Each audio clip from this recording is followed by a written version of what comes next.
ભારતીય સેના હવે જમ્મુ કાશ્મીરના ગામડાના લોકોને પણ આતંકીઓ સામેના યુદ્ધમાં તાલીમ આપી રહી છે। આ તાલીમ વિલેજ ડિફેન્સ ગાર્ડ્સને આપવામાં આવી રહી છે।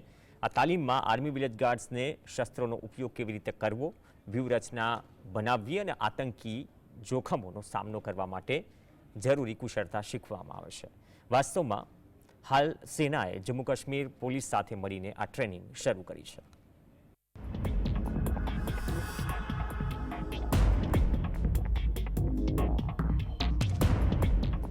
જમ્મુ કાશ્મીરમાં વધી રહેલા આતંકી હુમલા બાદ ભારતીય સેના હરકતમાં આવી છે।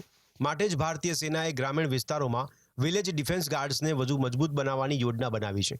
વિલેજ ડિફેન્સ ગાર્ડ્સની ક્ષમતાઓને મૂળભૂત સુરક્ષા તકનીકો અને આતંકવાદ વિરોધી વ્યૂહરચનાઓમાં તાલીમ આપીને મજબૂત કરવાનો પ્રયાસ હાલ સેના દ્વારા કરવામાં આવી રહ્યો છે। આ વિશેષ સત્રનો મુખ્ય ઉદ્દેશ ગ્રામીણ વિસ્તારોને સુરક્ષિત બનાવવા અને નાગરિકોને સ્વરક્ષણ અંગે જાગૃત કરવાનો છે। हमें ये ट्रेनिंग जो आज मिली है, इससे हमें बहुत ही कुछ सीखने को मिला है। सीखने को ये मिला, सबसे पहले हमारी ये ट्रेनिंग हुई कि एक बिल्डिंग में अगर एक टेररिस्ट घुस जाता है तो उसका हमें मुकाबला कैसे करना है। मुकाबला हम वैसे भी कर सकते थे, मगर आज हमें और तेज हो गए, जैसे हमें इंडियन आर्मी ने ये ट्रेनिंग दी। इससे हमें ये सीखने को मिला कि हमें कैसे ड्रिल करते हुए उसके सामने जाना है, कैसे हमने उसके सामने पोजीशन लेनी है और कैसे उसका हमने खात्मा करना है। आज हमें यही इंडियन आर्मी ने सिखाया है और हम हमेशा यही चाहेंगे कि महीने 2 महीने के बाद हमारे पास हमारे गांव में इंडियन आर्मी या फिर पुलिस आती रहे, जिससे हमें कुछ सीखने को मिलता रहे।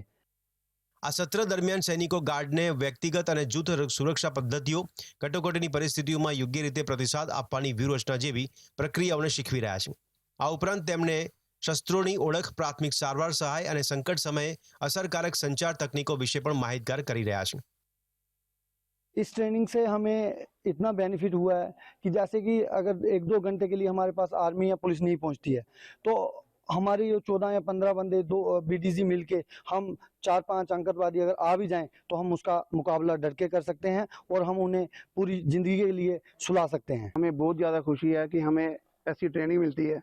हमें यहाँ पे आज बहुत कुछ सीखने को मिला, जैसे एक आतंकवादी किसी के घर में बढ़ जाए या घुस जाए तो उससे कैसे डटकर मुकाबला करना चाहिए।